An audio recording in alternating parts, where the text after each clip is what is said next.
What's up guys, Tommy Bowie here from Movie Rewind, and today we will be reviewing Avengers Endgame. This review will contain spoilers, so without further ado, let's get into it. Avengers Endgame is the fourth Avengers movie, and it is been 11 years since the Marvel Cinematic Universe began with Iron Man in 2008, and this movie feels like the climax of those 11 years. It was directed by Joe and Anthony Rosso, who have directed two Captain America movies and Avengers Infinity War, and Endgame has already topped the box office.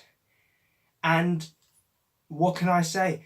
The theatre applauded at the end of the showing, which I have never seen happen before. So let's just get on with this review because there's a lot of positive things to talk about. Now, in terms of character development, this movie is excellent. All of the characters are going through, and it's a very different kind of film. If you think Avengers Infinity War was the war movie, Avengers Endgame is the much more story-driven movie. It's a lot more about characters talking and character interactions rather than massive battle scenes. And I don't mind that. I'd have to say the standout characters are, of course, Iron Man, who tragically dies at the end of this movie. And that is very, very sad. There was a lot of people crying when that happened. Captain America, he's another character which stands out in this movie. Practically all of the characters stand out, and I can't really find any faults with them. Some of them are funny. Thor is just hilarious in this movie. He really is hilarious. However, a lot of the characters, it feels like they've all been on a journey, and it has all led to this one point. It feels like it has been expertly planned out, which is strange because when you think of all the different writers, all the different directors who have done all of these movies, somehow Joe and Anthony Rosso was able to put it all together so that all the characters got the right amount of development and their stories ended in the perfect way. So I'm going to give character development a 9 out of 10 because it's practically flawless in this movie. So in terms of performances, I cannot fault any of the performances in this movie. Robert Downey Jr. gives a brilliant performance as Iron Man in what is to be his last movie as the character, I think.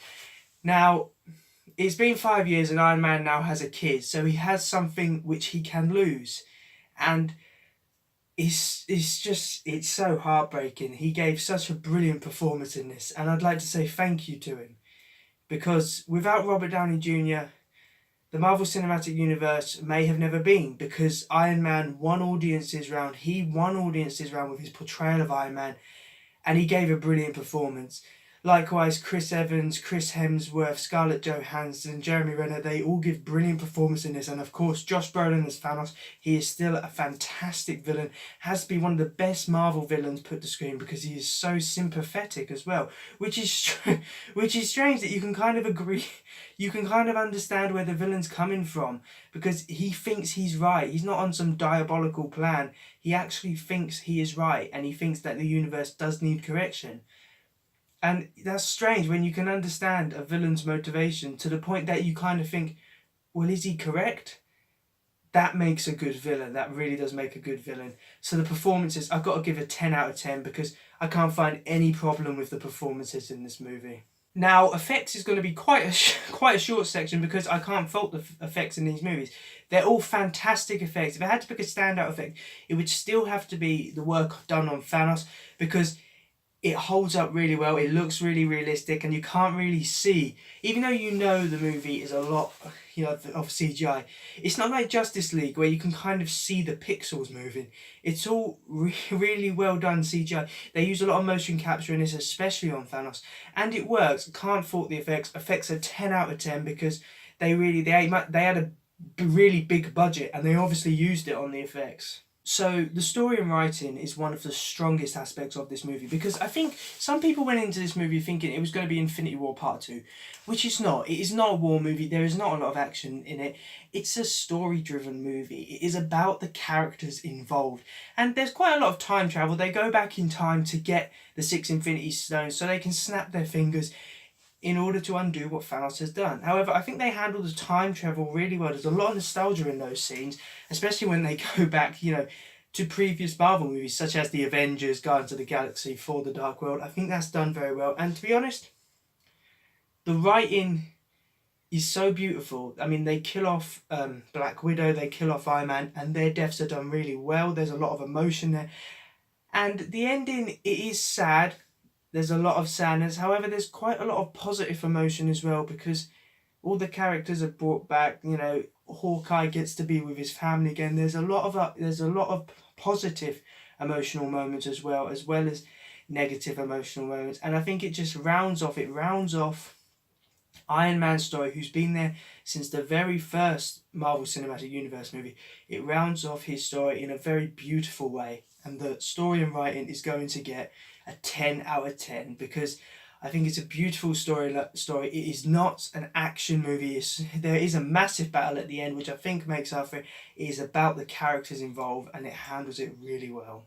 So for this week's special recognition, I have picked the amount of nostalgia and fan service in Endgame. Now, not only do they go back in time, so you see some of the previous Marvel movies from different perspectives, and especially you see what the characters were doing back then. However, that final action scene was beautiful. The moment when Captain America is standing up on his own against Thanos' armies, and then all of a sudden, all of the Avengers from the last 11 years all come to his aid, and then he says, "Avengers assemble," is such a beautiful moment, and it is straight out of a comic book. I remember me and my friend Matthew wanted to shout hooray when that moment happened, because it was just such a brilliant moment, and I had a massive grin on my face the entire way through it. So for all that fan service, that gets a 10 out of 10, because it was beautiful. So in conclusion, Avengers Endgame is a beautiful and emotional climax to 11 years of anticipation and build-up. It is the best movie in the Marvel Cinematic Universe, and it will go down as one of the best comic book movies ever put to screen. Thank you, Russo brothers. You did something which many people said couldn't be done, and you made such a brilliant movie that means so much to all Marvel fans. Thank you, and that is why Avengers Endgame gets a well-deserved 49 out of 50, which gives it a grade 1 ranking, the highest ranking I have given a film on this channel so far. So thanks for watching, guys. I really do hope that you enjoyed my Avengers Endgame movie review. Please remember to like, comment and subscribe in order to receive great and maybe even improved quality content in the future, and I will see you in another one. See ya!